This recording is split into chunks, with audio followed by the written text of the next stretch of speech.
بهرم قال آخر جواب للجبي صار في كتاب إن الدم فصل الخطاب خولا تسمعه قاطبة.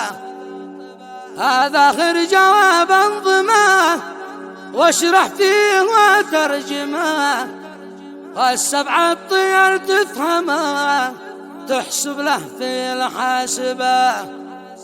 الجبيذ يلصى الحطب جالي بالعصابة وهاب، لا بيتي وما بالشباب من خولان الشايبان.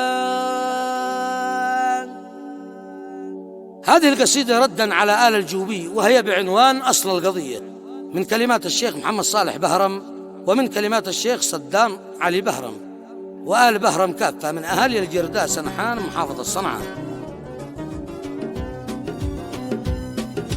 بهرم قال آخر جواب للجبي صار في كتاب إن الدم فصل الخطاب خولا تسمعه قاطبة.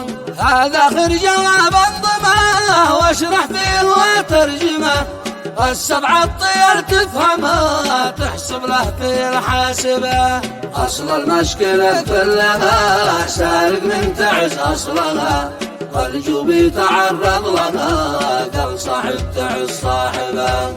الجبي يلصى الحطب جاري بالعصابة وهب، لا بيتي وما بالشباب من خولان الجايبان. متراقب ومترصدي لا بابي جيت معتدي، كنا حق ابوك في يدي لا ما جيت بالطالبان. خذت الهنجمة والكلام وتعلم من الذب عصام، إن المرجلة في الأمام مش بالخلف يا هاربة. دم عصام ما لا يسير والغدار يومه عسير، لو ما يختفي أو يطير باندني ونعاقبه. أخذ الثار عاداتنا ما نسكت على حقنا، لو طارت على روسنا والمطح شرف واجبان. ما دم والنعد برجال في الجردة تشل الثقال، ناقد عني يوم النزال قوة صارمه ضاربة.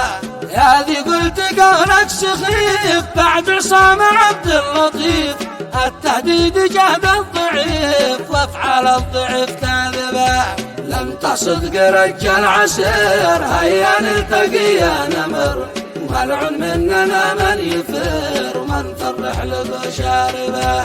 عيج اليوم وافهمك مش بالغدر باجمك، كف بهرا يشنتر دمك يوم ان الرصاص لهبان. احنا الدم نشلها بدم لو سرنا من اجله قطم، عهده في الرقب والذمام من سنه ومن صايبه. محنا ذي نهدد ولا نتبنى امام الملا، ناخذ حقنا بالدلاء في ساعات متقاربة. سنحان الوفا والتقاء لا قد نكبت للقاء، تاخذ ثارها والنقاء مهما كانت العاقبة. يا جوبي دمانا تفور بعد الشق عصام الغيور، قتل الغدر والعيب جور ويل الشلة من عيبة.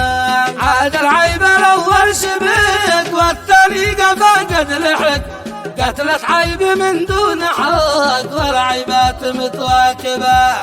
باجي لك بوقت النهار وارد القضاء بالعشار، لأن الثار يقضى بثار وتكون الأمور طيبة. لن تهبل فضاء معتلي فأنا بهرم الجرملي، تنقف جبهة الفاعلي روحي منكم غاضبة. ما عدشي علينا ملام والعيشه علينا حرام، حتى ناخذ الانتقام من ذي عضو ذي جانبان. واختمها بذكر الصلاة سيد العالمين في الحياة، محمد رسول الإله الحق ما حدا سايبان.